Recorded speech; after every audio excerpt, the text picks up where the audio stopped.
सो नमस्ते दोस्तों, स्वागत है आपका मिस्टर टेक्स का चैनल में। और आज इस वीडियो में हम कंपेयर करने वाले हैं वीवो का T4 अल्ट्रा फ़ोन और ओप्पो का रेनो 14 फ़ोन।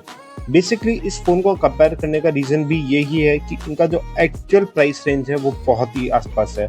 और इस पर्टिकुलर वीडियो को हमने 8 सेक्शंस के अंदर डिवाइड करा है। अगर मैं आपको सेक्शंस बताऊं तो सबसे पहले जो हम कवर करेंगे वो इसका कवर करेंगे हम डिज़ाइन एंड बिल्ड। उसके बाद हम इसका डिस्प्ले करेंगे, फिर performance, then camera, then battery and charging, then connectivities के ऊपर बात करेंगे। और सॉफ्टवेयर के ऊपर बहुत ज़रूरी है, क्योंकि अगर आपको नहीं पता हो तो हम daily latest tech news cover करते हैं, जहाँ पे हम डेली सुबह जो लेटेस्ट टेक न्यूज़ होती है वो अपलोड करते हैं। और वहाँ पे ही हमने बात करी थी जो वीवो के जितने भी अब फ़ोन्स आने वाले हैं उसके अंदर जो वन टच ओएस आता है वो अब हटा के वो एक नया ओएस लेने वाले हैं। अगर अभी तक आपने वो वीडियो नहीं देखी तो ज़रूर देखिए, आपको पता लग जाएगा कि हम किस चीज़ को रेफर कर रहे हैं। Okay, so coming to our video, तो हम सबसे पहले बात करेंगे इसके डिज़ाइन एंड बिल्ड क्वालिटी की। सबसे पहले अगर मैं T4 की बताऊं तो इसमें 6.67 का कर्व्ड एमोलेड डिस्प्ले आता है। ओके, एंड यहीं अगर मैं बात करूं रेनो 14 की तो यहाँ पे सिर्फ फ्लैट ओलेड डिस्प्ले आता है और इसका 6.59 है। तो अगर मैं एक आपको बताऊं डिस्प्ले साइज में तो +1 पॉइंट मैं यहाँ पे दूंगा। अगर आपको थोड़ा बड़ा फ़ोन चाहिए होगा तो आप यहाँ पे जा सकते हैं। ओके, अगर मैं सिर्फ डिस्प्ले साइज की बात करेंगे, ऑल्दो एंड में हम हर एक सेक्शन को देखेंगे और हम बताएंगे कि एक पर्टिकुलर अगर आपको लेट्स से फ्लैगशिप परफॉर्मेंस चाहिए तो आपके लिए कौन सा फ़ोन बेटर रहेगा, वो हम लास्ट में डिसाइड करेंगे। लेकिन पहले हम जानते हैं कि एक्चुअल में इनकी स्पेसिफिकेशन क्या क्या है। ओके, और अगर मैं इसकी बॉडी थिकनेस की बात करूं तो जो वीवो T4 अल्ट्रा है उसका 8.4 थिकनेस है। और मैं सीधा आपको एक काम करता हूँ, स्पेसिफिकेशंस पे लेके चलता हूँ दोनों फोन्स के अंदर। एक्चुअली वीवो के अंदर उसको पैरामीटर्स बोलते हैं और ओप्पो के अंदर उनको स्पेसिफिकेशंस बोलते हैं।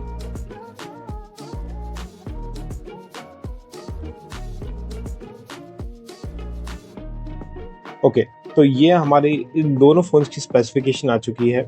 ओके, तो सबसे पहले ये जहाँ से कलर में पता लग रहा है कि डिफरेंट वेरिएंट्स में कलर आता है, ये सब हम इस पे बात नहीं करने वाले, क्योंकि यहाँ पे हम बात करेंगे जो एक्चुअल में इन दोनों फ़ोन को डिफरेंस प्रोवाइड करता है।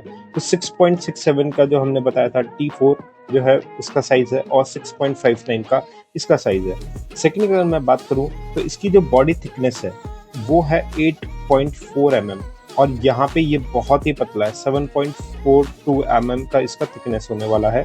और वेट जो है वो 187 होने वाला है, यहाँ पे आपको दिख भी जाएगा। ओके, एंड अगर मैं इसकी बात करूं तो ये 192, यहाँ पे आपको देखने को मिलेगा 187। ऑल्दो जितना भी ये मैं आपको डिटेल्स बता रहा हूँ ये ऑफिशियल वेबसाइट से ही बता रहा हूँ। ओके, तो मैंने ऑलरेडी इसको स्टडी करा है इसलिए मेरे को याद है।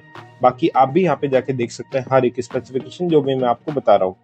सेकंड की अगर मैं बात करूं इसकी आईपी रेटिंग्स, तो ये जो आता है वो सिर्फ IP64 आता है। And I was so surprise like IP64। और यहाँ पे अगर आप इसकी देखेंगे तो आईपी प्रोटेक्शन इसके साथ बहुत डिफरेंट आती है। IP66 ये देता है, 68 ये देता है और 69 देता है। मतलब एक डस्ट और वाटर रेजिस्टेंस के लिए ये बहुत अच्छा फ़ोन है। लेकिन यहाँ पे ये सिर्फ पानी के झपकोर के लिए ही बहुत अच्छा है, बाकी डस्ट और वाटर रेजिस्टेंस ये नहीं है पर्टिकुलर फ़ोन। सेकंड की मैं बात करूं तो डिस्प्ले जैसे हमने बताया था कि ये कर्व्ड एमोलेड डिस्प्ले में आता है। ओके, और ये जो है वो सिंपल ओलेड डिस्प्ले आता है। ओके, एंड मोस्ट इम्पॉर्टेंट बात यहाँ पे दो चीज़ें जो है इन दोनों फ़ोन के अंदर डिस्प्ले के हिसाब से अगर हम बात करें तो ये जो है अपना रेनो 14 ओप्पो ये गोरिल्ला ग्लास 5 यूज़ करता है।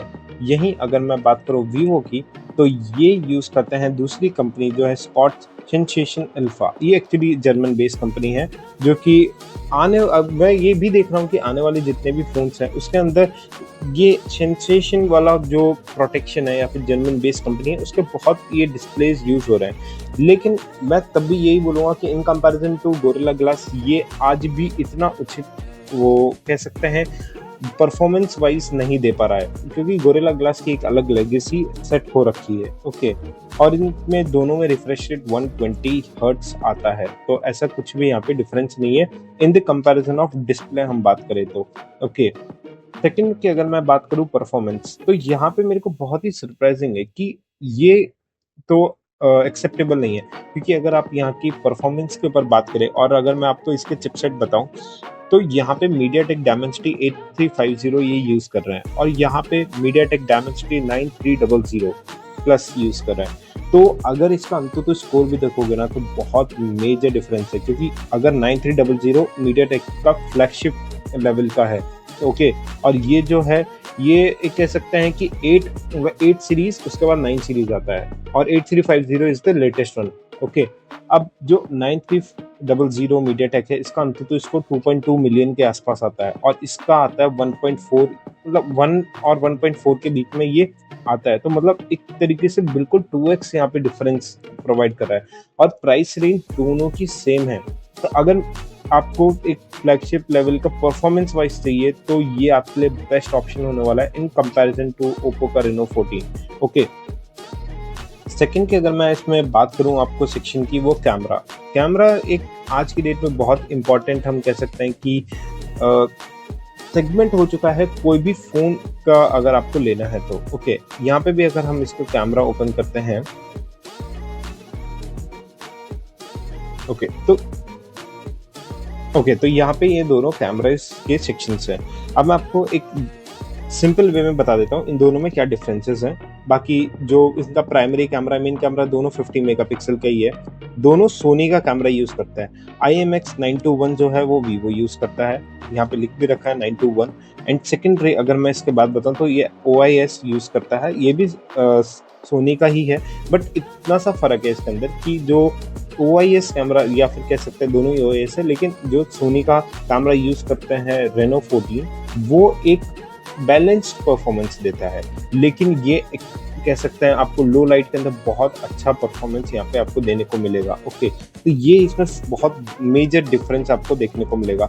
जैसे इसके अंदर एक बहुत अच्छी चीज़ है, 100x डिजिटल जूम ये प्रोवाइड करता है। बाकी ये AI पोर्ट्रेट या फिर नाइट मोड्स पैनोरामा में बहुत अच्छा है, यहाँ पे ये आपको देखने को मिलेगा, क्योंकि यही हमने बात करी थी कि बैलेंस्ड देता है, तो आपको इतना कुछ मेजर डिफरेंस यहाँ पे देखने को नहीं मिलने वाला, ओके। एंड सेकेंडरी अगर इसकी बात करें, एक और कनेक्टिविटी और इनके हम नेक्स्ट बात करते हैं, लेकिन मेन जो है इसकी बैटरी। अगर मैं इसकी आपको बैटरी का आइडिया दूं तो बैटरी इसके अंदर आती है 5500 mAh वीवो के अंदर, और ओप्पो के अंदर अगर मैं बात करूं तो 6000 mAh की बैटरी आती है और वाइड चार्जिंग ये देता है 90 वॉट्स का फास्ट चार्जिंग देता है वीवो, और ओप्पो देता है 80 वॉट्स का फास्ट चार्जिंग, ओके।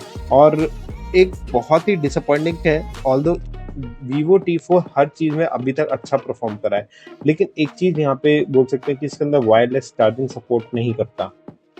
यहीं अगर Reno 14 देखेंगे तो वायरलेस चार्जिंग सपोर्ट करता है 50 वॉट का, लेकिन वो सिर्फ प्रो मॉडल में आता है। अगर आप प्रो लेने जा रहे हो तो, अगर आप नॉर्मल लेने जा रहे हो तो आपको नहीं मिलने वाला, ओके।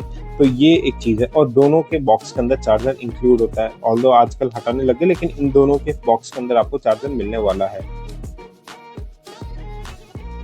ओके। अगर मैं नेक्स्ट की बात करूं तो सॉफ्टवेयर या फिर कह सकते हैं इनका जो ऑपरेटिंग सिस्टम है उसके बारे में, तो ऑपरेटिंग सिस्टम जो है दोनों एंड्रॉयड 15 के ऊपर बेस होता है, लेकिन एक बहुत जो मेजर चीज़ है वो ये है कि जो वीवो के फ़ोन्स हैं उसके अंदर फन टच OS आता है, लेकिन अब जो है इसके अंदर एक चेंज या फिर कह सकते हैं जितने भी अपग्रेड आएंगे वो हो सकता है इसके अंदर वीवो का नया ऑपरेटिंग सिस्टम आ जाए जिसका नाम है Origin OS। वो हमने लेटेस्ट टेक न्यूज़ के अंदर कवर करी थी, वहाँ पे हमने बताया भी था।